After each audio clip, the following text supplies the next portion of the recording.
Uranus re-enters Gemini on April 25th, and about a month later, Uranus will be exactly conjunct Sedna at 1 degree 34 minutes of Gemini. Now, this is a rare exact conjunction that only happens about once every century. That's simply because of how each of these planets moves. Meaning Uranus takes 84 years to go through all 12 astrology signs.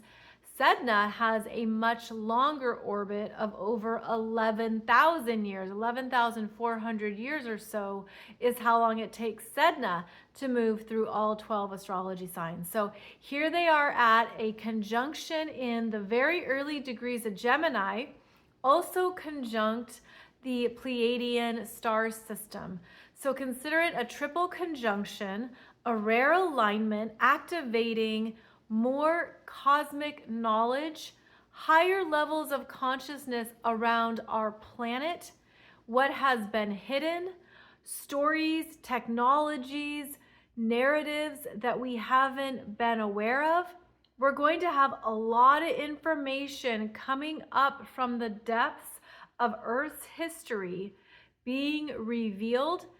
And I think it's going to be really fascinating what transpires over the next number of years after this conjunction. So let's explore this a bit more here. So Uranus enters Gemini, and this is an activation of our thought processes, communications, mental capacities. Gemini is how we individually process and think about what's going on all around us. It also pertains to what we do every day. It's your everyday errands. It's what you need to accomplish. It's how you think. It's what you get done. Gemini is very active. It's a fast-moving energy, and it excels with short-term endeavors. So Gemini wants to do a bunch of things quickly, wants to explore and have different options and potentials to discover, and then wants to move on to the next thing. And then here comes Uranus, which is connected to cosmic intelligence, higher consciousness, brilliance, unexpected developments. Uranus brings about shocking, unexpected events and information. Uranus is the liberator and essentially awakens us to what we didn't see before. There can be shocks and jolts here with Uranus, especially as it newly enters a new astrology sign. So when Uranus moves into Gemini, a lot more stories and narratives are going to be arising that surprise us. More information, more communications, more that was just previously suppressed. And then as Uranus makes a conjunction to Sedna, Sedna goes into the deeper ancient stories that have been hidden, that affect the collective, and that require us to move through a deep healing journey. So Sedna is a newly discovered dwarf planet. She was discovered on November 14th, 2003 in California. Sedna is what's known as a TNO, a trans-Neptunian object located way out beyond the reaches of our solar system. And Sedna represents how we are expanding our consciousness into even more territory that is uncharted and unknown.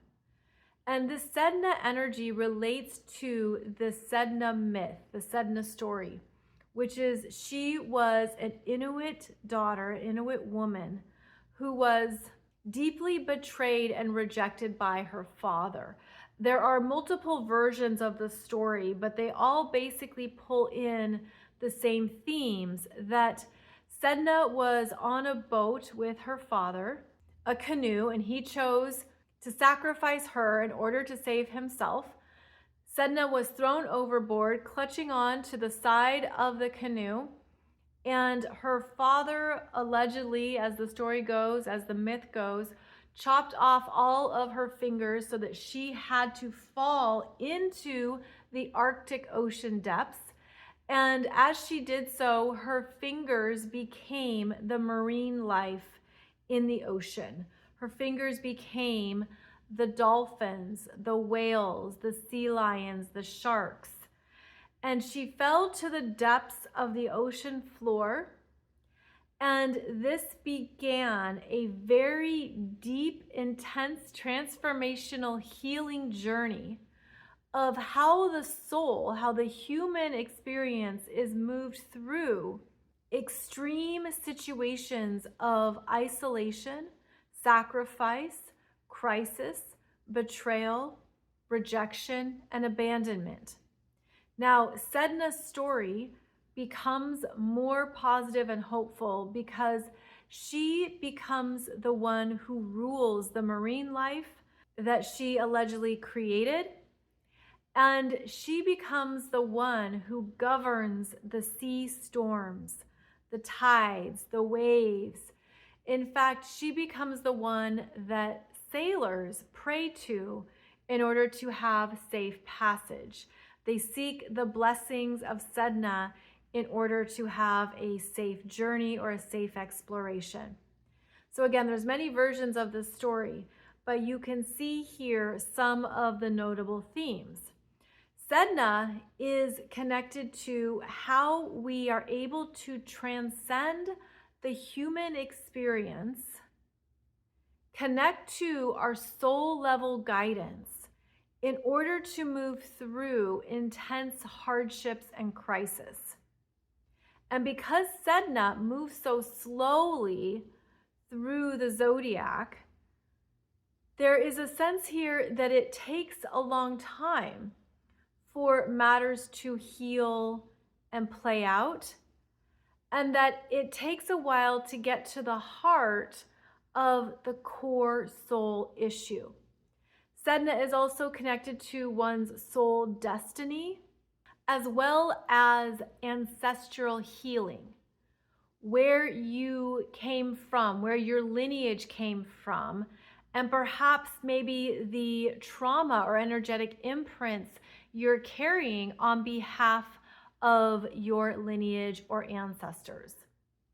The Sedna story is quite remarkable when we go into the depths of what it means, because ultimately she is empowered and victorious despite all odds against her. She also becomes highly revered and deeply honored. In fact, it has been said that only those with certain qualifications could actually connect to the soul or spirit of Sedna, that one had to be a shaman or have certain energetic skills in order to feel her energy and connect to her presence. But you can hear how the Sedna story is traumatic and difficult. And again, she represents what we are moving through in healing at a soul level and how we're learning to rise above it, even as we venture into the depths of that pain.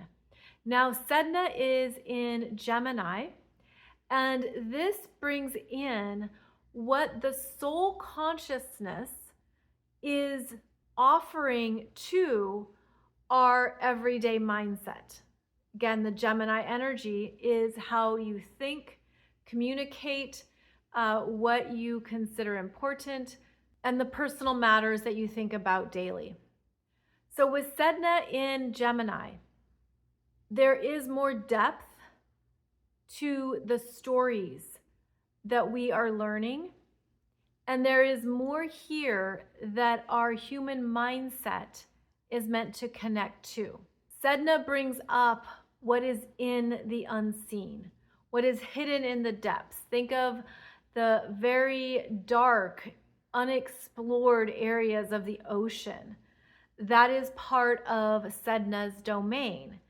And so in Gemini, she reveals more of the stories that have been hidden on the ocean floors, for example, on maybe what has been lost to the sea, of what has been sacrificed to the water, to the ocean. Sedna is where things remain hidden until they're not, because once she brings something up to the forefront, she requires us to see it, to understand it, and to learn from it while she's in Gemini. And so this means that over the next number of years with Sedna and Gemini, there's going to be even more we come to understand about human history and what is happening in the ocean, underneath the oceans, even going deeper into the depths of our planet.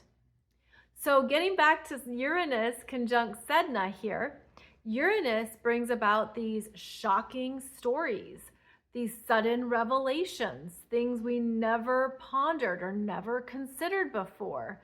Now it's brought to our attention and it changes the story. It changes the narrative permanently.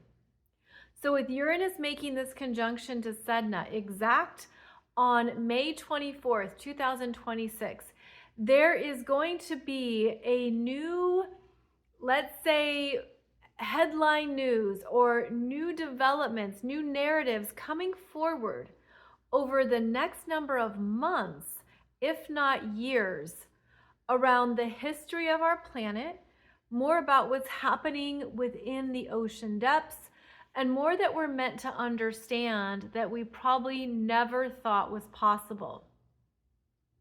Now, I believe this is going to take us into more of Earth's galactic history, more of the technologies and experiments that have been conducted on the planet, including within the ocean and below the ocean depths, with water technology, with other types of resources that we never considered. This can also reveal more of the minerals, nutrients, and other things that are in the ocean that are going to be very revealing of what has been occurring on our planet for thousands and thousands of years. And that's part of why this conjunction is so significant, because it's going to shift the course of what we have previously learned and studied. It's going to take us into this brand new territory, and we're going to have to shift our consciousness in order to understand it and to digest it.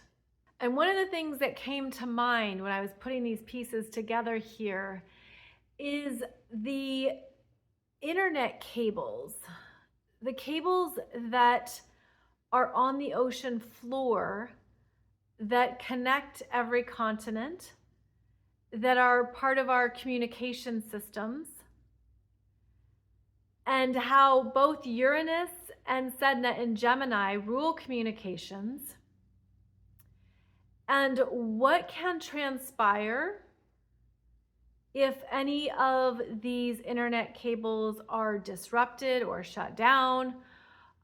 Even more about new forms of communication that perhaps are being tested or experimented with in relation to, I'm hearing water technology, and to other ways. The ocean is this vast energy that maybe is going to offer us more ways of learning about the history of our planet.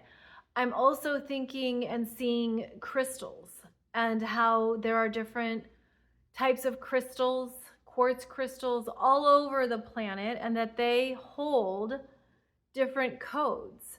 They hold different forms of information that perhaps we're going to start to decipher and understand more readily. Now, Uranus and Sedna together can represent electrical storms, natural disasters, weather extremes, heightened changes with the ocean and on the ocean.